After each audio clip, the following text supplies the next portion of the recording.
not entirely sure how good the audio is going to be. It's kind of windy right now, but it's time to get the butyl tape on these windows. It took a long time getting this guy prepped, removing all this really old putty and sealant. What I'm using is this TSP multi-cleaner. It's supposed to be really good, so I just did what the bottle said, do a 10-to-1 mixture in this guy right here, and applied it to the window and cleaned everything off. So I got a really good amount of butyl tape. I'm just gonna start at the bottom and go all the way around with one continuous bead and then overlap the bottom half. So let's do it.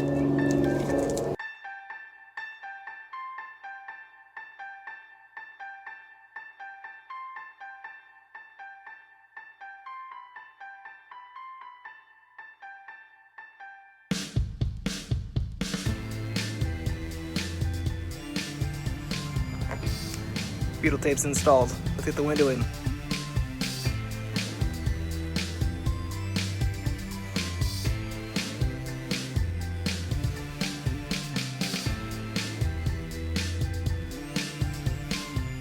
There we go.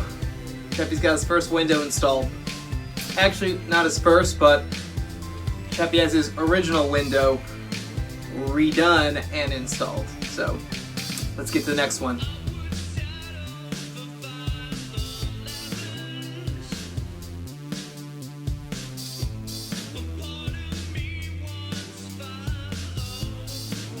I'm gonna stop the video right there. I actually made a handful of bad choices when getting this wall and these windows in.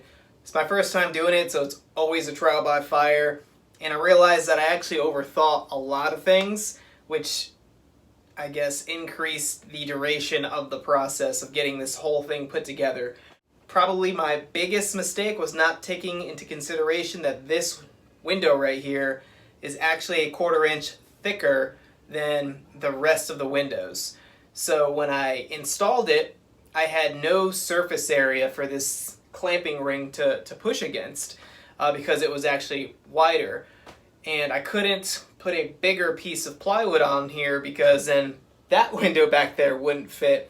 So I sat and thought about it for a few days and then realized that maybe I can cut some kind of spacer out of a 1/4 inch plywood, and I did that, and I'll drop a few photos of the process. It was a process. It took a really long time. I am no professional woodworker by any means. This was all trial by fire, and there was a lot of fire.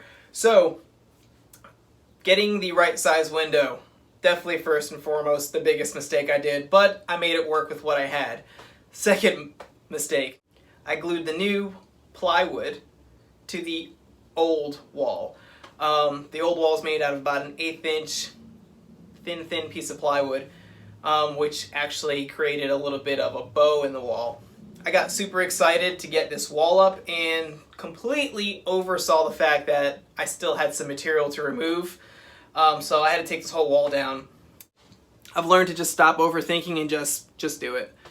It's gonna take me 10 times longer if I sit here and think. So back to it.